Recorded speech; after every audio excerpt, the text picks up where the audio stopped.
這個曾麗文今天早上到中廣接受王淺秋的訪問哈，那他說習近平啊，因為他們公開曾經大概各講話，然後有閉門在談了哈。他說習近平很強調，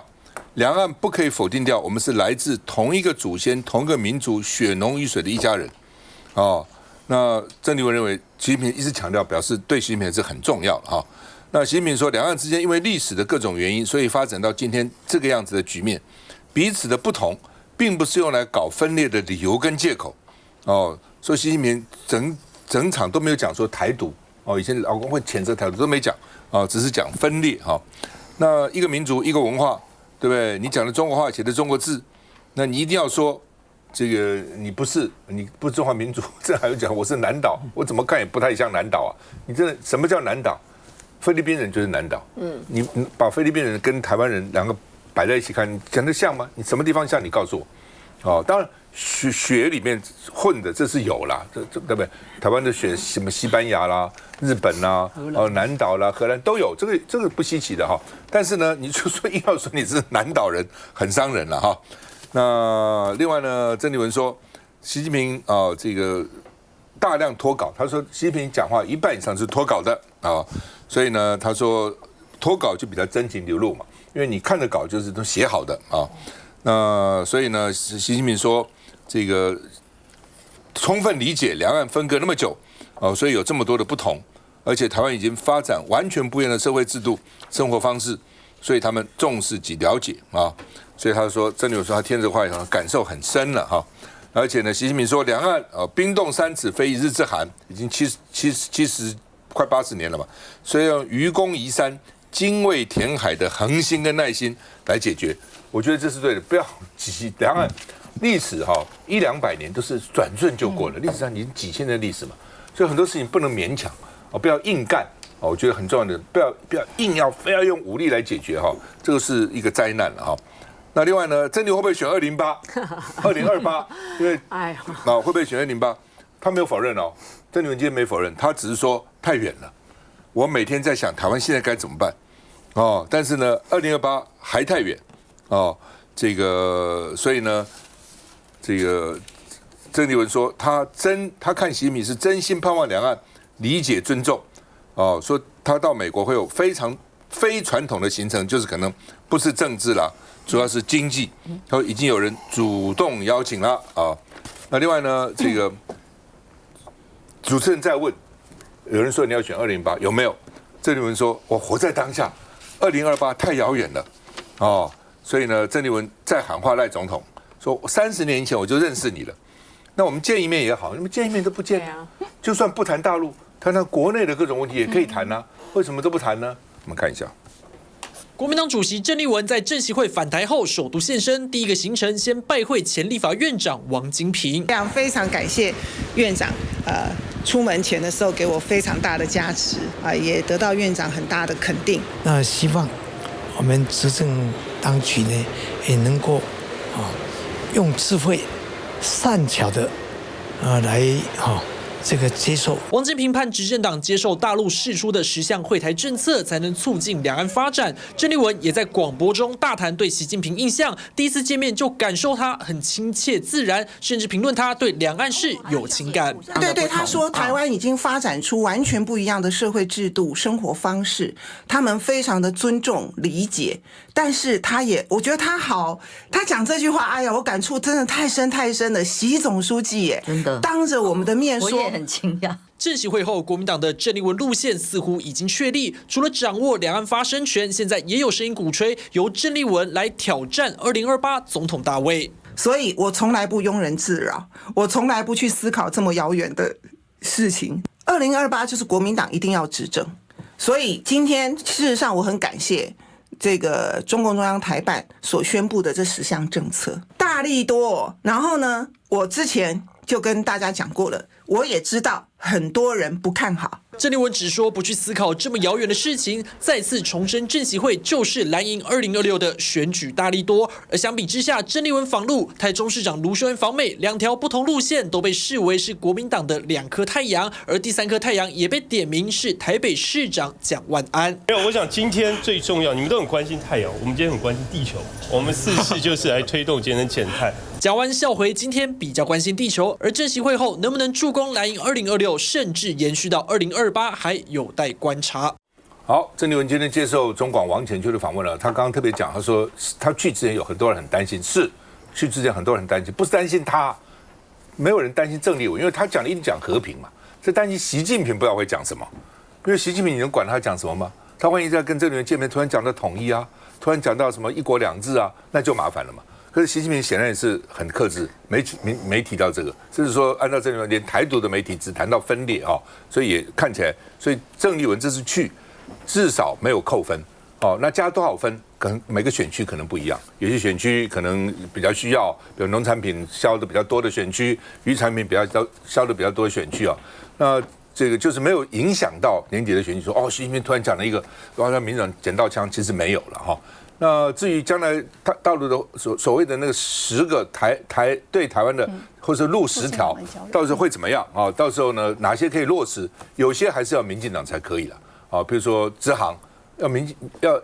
民航局通過，但是我民航局管這麼多幹嘛？航空公司華航啊、長榮啊、什麼利榮，他們自己會什麼星宇，他們自己會決定哪個航線是我需要的嘛？對，你就不要用政治理由去干預它就好了嘛。哦，那另外呢，這個。比如說自由行，上海、福建是很上海是多有錢的一個直轄市，台灣這是大陸最有錢的，福建跟台灣也是有相當的感情的。這兩個地方，如果用過去我們最多可能一年將近600萬個大陸來台灣的觀光客，現在只剩下幾十萬了，只剩下50-60萬了。我們這樣不要講別的，就是說上海跟福建如果能來300萬，一個人消費5萬塊在台灣花錢，多少錢呢？1500億耶，新台幣耶，對那個。旅遊業啦、旅館業啦、這個交通業啦、伴手禮業啦，甚至一些補藥什麼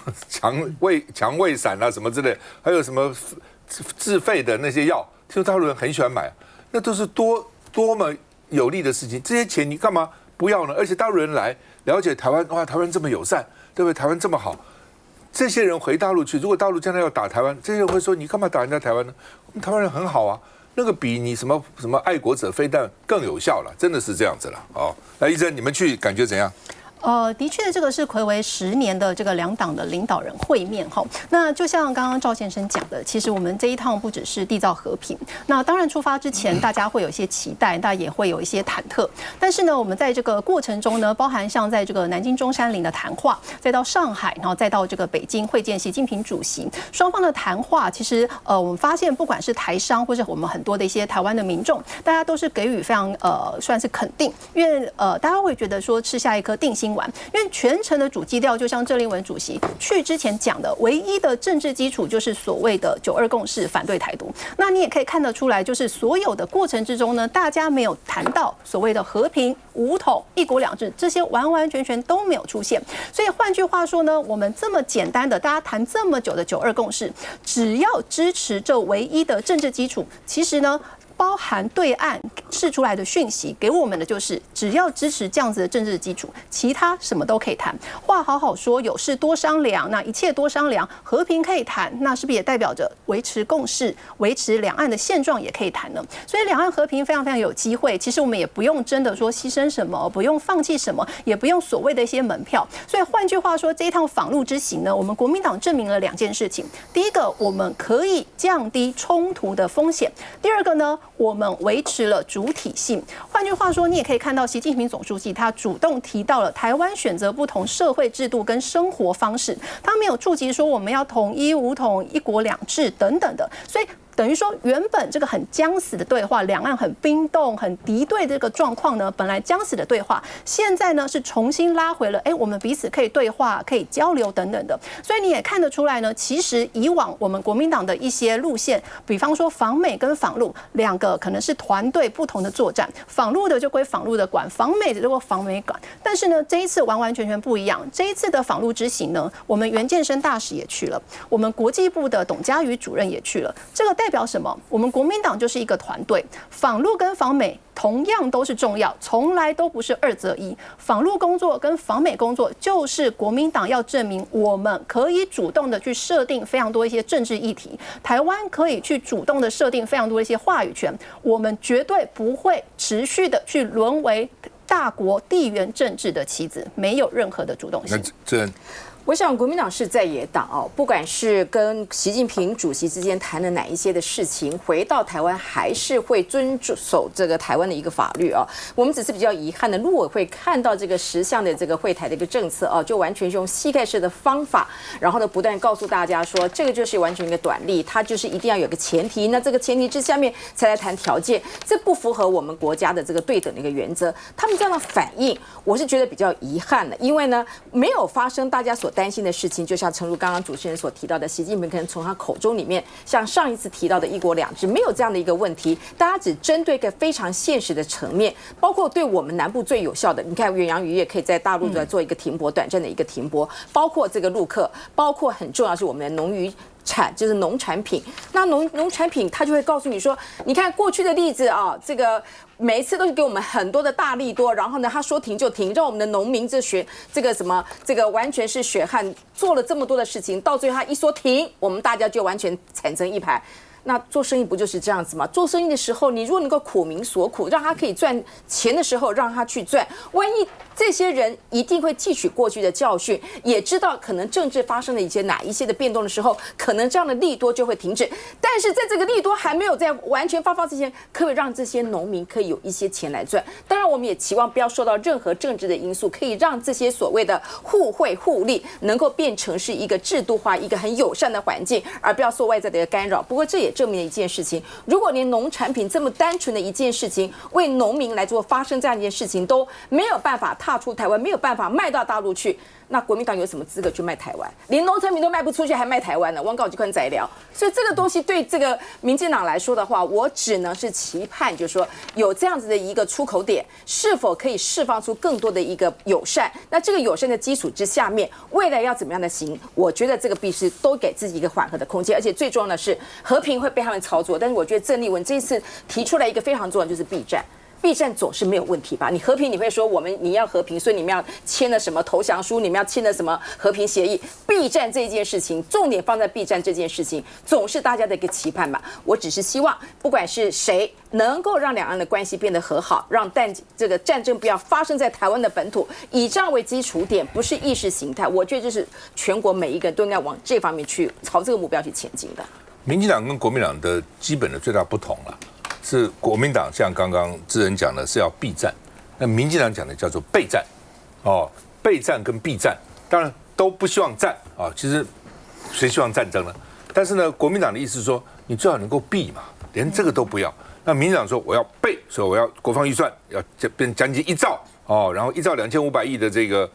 個什麼韌性什麼特別預算。然後呢，國防預算以後呢，加起來將要變成1兆的預算了啊，因為 GDP 一直加。那好吧，這樣講好了，如果你備戰是有用的，你就備吧。問題備戰有沒有用？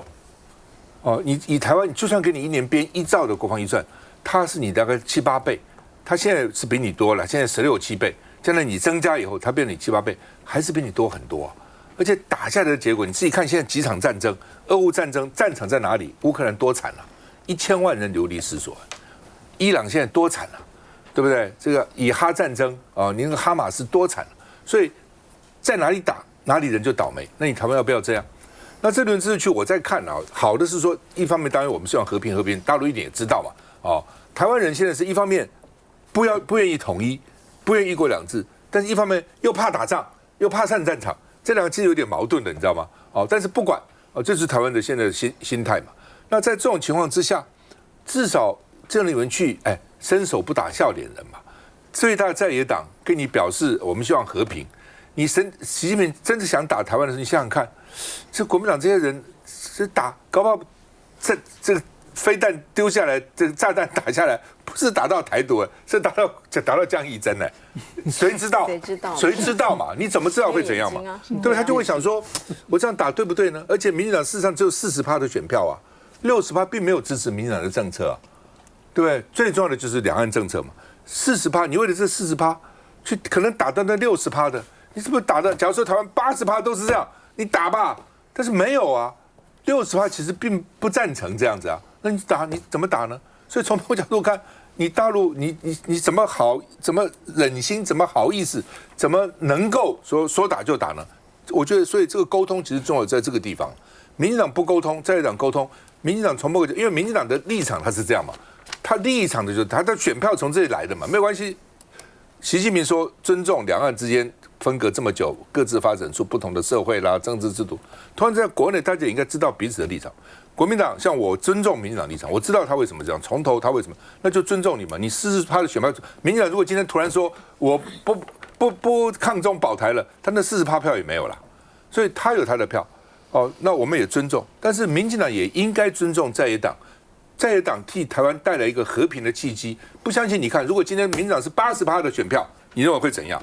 你認為台灣會現在這個樣子嗎？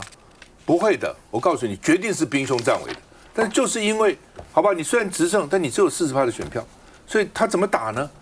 在某個角度，60%並不贊成啊，所以這樣的反而替兩岸帶來一個，等於是一個不是戰爭的一個緩衝嘛，就這樣。那民進黨應該尊重這個，也應該了解這個情況，彼此互相尊重，這才是台灣。既然兩岸能夠互相尊重，國內不能互相尊重嗎？休息一下回來。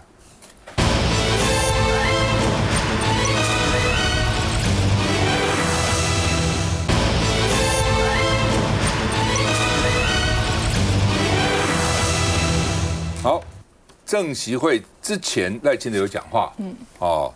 那政習會以後呢，他第一次表態了，他說以和平包裝統一對台灣後患無窮那他如果用戰爭，你這麼高興呢？就是大家要怎麼講才可以呢？今天總希望他談和平嘛，不是這樣子嗎？你總是希望其大陸至少他談和平，當時我就想說，鄭麗文談和平，大陸一定沒有辦法辯駁他了，因為川普現在全世界搞成這麼大亂，大陸現在好像已經變成和平的一個穩定的基石。那你世界都要和平，台海不要和平嗎？兩岸不要和平嗎？所以你只要以這個和平去講，習近平他也不能反駁，他當然要和平啊，對，台海不和平還談什麼大陸和平呢？台海和大陸說這個台灣是他這個核心利益的核心利益，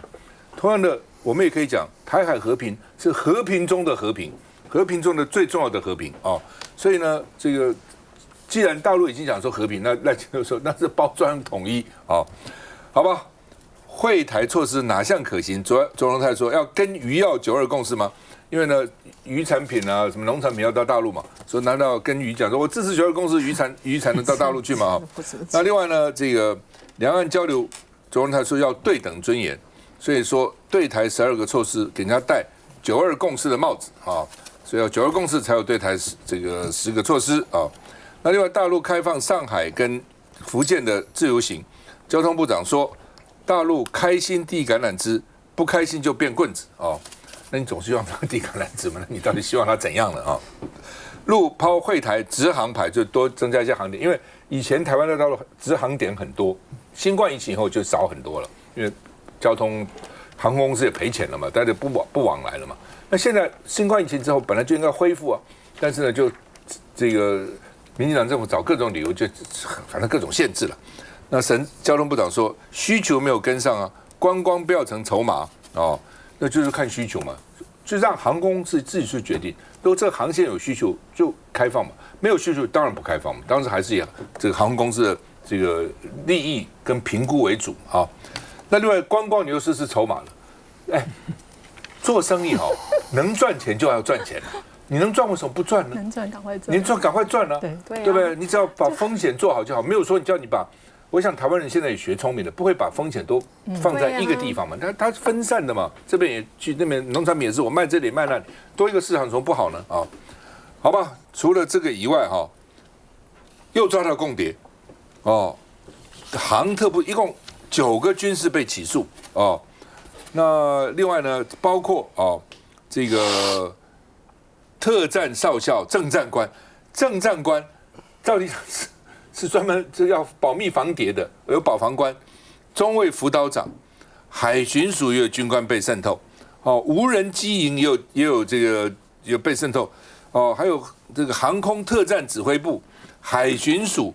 到底搞什麼東西啊？說呢，色誘、金錢，就2個嘛，一個錢，一個美色嘛，這2個那來引誘那國軍很多不知道為什麼，就是到底是參加什麼被欠錢啊什麼的，就被人用這個來挾持、挾制了那所以呢，陸軍的保防守門人都變成共諜了，所以呢，主要欠債太多了那另外呢，馬文君說有價格表都有什麼樣的價格表？什麼不同的？有的是30多萬，有的是6萬，有的是22萬，有的是100，就是獲利了每個人拿的，有些上次民進黨那個什麼那個1元啊什麼，反正這2萬塊，但是2萬塊只那一次了，我相信全部加起來絕對不止了。有的是累積像這次呢累積有上百萬的也有了我們看一下。就是要健康有序、对等尊嚴，而且不设条件、不带前提。对我当然那个渔產，我不曉得委員怎麼去談呢？好，這個部分，我們接下來談，我接下來要談。那我們希望中國不要時常把觀光當成是一個政治前提的一個作為。那有一些人會說，對岸已經遞出了橄欖枝，但我的觀察是，他們開心的時候會遞出橄欖枝，但當他們不開心的時候，橄欖枝會變成棍子。好，那麼到底這個民進黨怎麼看來，秉佑先說。我覺得這一次會面，其實這個會台的政策其實四平八穩。那有一些媒體人他評論說蠻有針對性，就是說每一個這個去到中國的這些國民黨代表，他都有代表的後面的團體嘛每一個都有做到回應，當然還是要看怎麼落實。那像剛剛陳世凱部長講那個部分，其實就在講說，其實本來我們交通部跟中國的職場規劃本來每個禮拜就有420班，那現在實際上落實就是只有310班。他認為這個是市場需求的問題了那還有13個航點本來就可以有這個包機直航的部分，只是業者目前沒有提出來所以其實，在剛剛其實我們有聊到，就是說，如果說真的市場上有需求，大家可以賺錢的話，其實我們就這個機制是存在的，那只是看起來還沒有這樣的需要。那另外一個部分又講到後面共諜的部分，我覺得這個也是兩岸在相處的這個最尷尬的部分，就是說你還是看得出來他這麼積極的在滲透台灣的這個軍政方面的這些方面的各個單位啦，各式各樣的人，包含我們民進黨自己的這種所謂的這個議員候選人，他也有這樣的記錄在裡面其實感覺到非常遺憾。所以一樣就是，我們如果說真的認為這是一個威脅的話，那怎麼樣一個共同的態度、穩定的邏輯去看待中國對台灣的這種威脅？那當然是過猶不及了就是說，另外在兩岸應該合理的這個商貿交流的部分，我覺得回歸到市場機制，那一樣。國民黨居然跟民眾黨現在是最大的在野黨，其實，在立法院裡面也有很強的這種所謂的立法的能量嘛，怎麼樣去制定出一個確保說，讓台灣的民眾可以安心的去從事兩岸商貿的一個機制來講，我想我們也都會尊重。因為剛剛講的，大家都想要賺錢，現在是一個非常重要的一個時局非常的混亂了全世界時局非常混亂。那如果說在這個時候有這樣的機會可以鋪陳出來的話，我想一般民眾也不會去反對。可是，一樣的，如果你把這兩個一對比的時候，就是我到底是要跟他做朋友還是要做敵人的這件事情上，看起來他們也是兩手策略。一方面說，你看我在台灣鋪陳了這麼多的這個布線，這麼多的滲透，那實際上他就沒有單純的只是把我們當成一個朋友來看嘛，他還是認為說還有一個競爭的軍事上競爭的心態在裡面。所以我覺得台灣自己也要有一個協調性了就是說怎麼樣去跟中國能夠做一樣兩手策略的對應。不過基本上連美國，你說我們跟他很好，他這邊也有很多美諜真的我們多少留美的軍人或是一些科學家什麼被他吸收的，你自己想想看，多少都被他吸收了。以前那個張憲義不是這樣嗎？中山科學院上校當到說反就反了來，世軒，這個在政治上沒有永遠的敵人，也沒有永遠的朋友，在國家也是一樣。你說他到底把我們當朋友還是敵人？我認為兩個都有。過去有很多濃厚的情感，但是有沒有他政治上面所需要考量到的利益？當然有。我覺得這一次鄭麗文主席訪中回來以後，所謂的這個10項紅利措施這一路以回來，其實讓我印象最深刻的是連勝武，他有講了一段話，就是說他接受訪問，他說他聽到這個對岸習主席講說，我們了解，也認知到這台灣發展到今天的生活跟社會制度，那也希望這個台灣這邊也可以正視跟看到大陸這樣的發展跟進步。其實這一段話，這2句話對我來講是蠻有感覺的。為什麼？因為確實很多我們看到的，就很多人就鴕鳥心態嘛，講白一點就是這樣。那你要把自己的頭埋在土裡面，不願意抬起頭看一下對岸的進步，那因為被這些意識形態給框架，甚至影響到老百姓的生計，我覺得這是一個很不負責任的這個政治上面的表現。那這一次的這10項回來，到底會有多有感，我不知道。好，站在農漁民或者是這10項會受惠的業者來講，可能很直接。比如說剛前面講到的觀光，你看觀光股馬上漲，為什麼？因為當年我們台灣的這些觀光景點是充滿着陸客，充滿着消費力，然後這些。我還印象很深刻，那個時候，遊覽車業者是瘋狂的貸款去買車子，為什麼？因為有這樣子的需求，他可以做這樣的生意。結果突然間，啪，沒了。民進黨一執政，這些人倒的倒。你看到這些這個觀光景點，整個百業蕭條，甚至我們的金門，我好朋友他們做菜刀的，以前陸客來消費力是非常恐怖的，炮彈菜刀，做麵線，做貢糖，他們現在在幹嘛？外銷加拿大。去到處去布點，甚至他們以前是可以很驕傲在金门說：“我台灣不設點，你們要来自己來買。”現在呢，台灣的百貨公司瘋狂去找專櫃，這就是民進黨兩岸一旦斷絕所有往來造成的後果。那這一次我看到的是什麼？出發前，民進黨的小鼻子小眼睛，這個陸委會梁文傑變成頭號認知作戰的這個領導嘛，瘋狂認知作戰啊，你去就是賣台啊，怎麼樣的，回來也一樣酸言酸語，甚至了這10項的紅利措施出來以後，蘇榮泰講的話更是沒有格啊！他講什麼？難道你要去跟魚談9·2共識嗎？你到底在講什麼？現在國民黨去到了這個對岸交流回來以後，確實是看到了紅利政策嘛。不管是你覺得喜歡或不喜歡，對於這些業者來講，魚不會講話，他的錢包會講話。如果他今天可以外銷，讓他賺更多的錢，促進台灣的經濟，當然是好事。那你說民進黨會講說啊，這是有政治前提的啊。這誰不知道這有政治前提？我們心知肚明嘛。可是你要找到的是能夠不出賣主權，但是又可以創造更多經濟發展的一個平衡，這才是作為執政黨你最大的責任。你明知道這個男生要追你，每天買早餐給你吃，你知不知道他有動機有目的？當然知道，早餐崩夾，但你不一定要跟他在一起嘛。這才是夠靈活的，這不見得是一個很好的例子。但是台灣的政治現實就是如此，你要保持一個彈性，這才是一個聰明的執政黨。基本上啊，兩岸因為很緊張，真的是劍拔弩張、兵凶戰危。但是呢，這個時候如果能夠談和平，當然比戰爭好嘛。談這大家微笑，總比互相生氣好嘛。說尊重彼此的生活制度跟政治制度的不同，那總比謾罵、詆毀對方好嗎？這道理這麼簡單嘛？他說伸手不打笑臉人嘛，說大家經常這樣笑來笑去，對吧？和平來和平去，伸手來伸手去，就不會有戰爭了。台灣最怕就是戰爭，他們不能戰爭嘛。事實上也是兩岸，對不對？兩岸之間，大陸搞共產制度，原來那一套我是反對的啦，因為不合人性，所以一窮二白的30年嘛。鄧小平了不起啊，在那種情況下能夠改革開放，讓經濟起來。14億人的生產能夠發揮，智慧能夠發揮，所以他後30-40年這個很有成就嘛。那台灣，我們在台灣70幾年也做得很好啊。台灣其實也就，台積電是全世界都要靠它哎。你自己想，台灣這麼小個地方，你想到會台積電這麼重要嗎？台灣的 AI 產業這麼重要嗎？所以雙方各有各的發展，各有各的長處，那就彼此尊重嘛。那你有你的制度，我有我的制度，大家繼續發展嘛。我只講過嘛，統一不急嘛，以後100年、200年、300年、400年再說嘛。你現在人急那個東西幹嘛呢？現在你把你的人民照顧好，我把我的人民照顧好，就很好了，不是就這樣子嗎？需要再回來。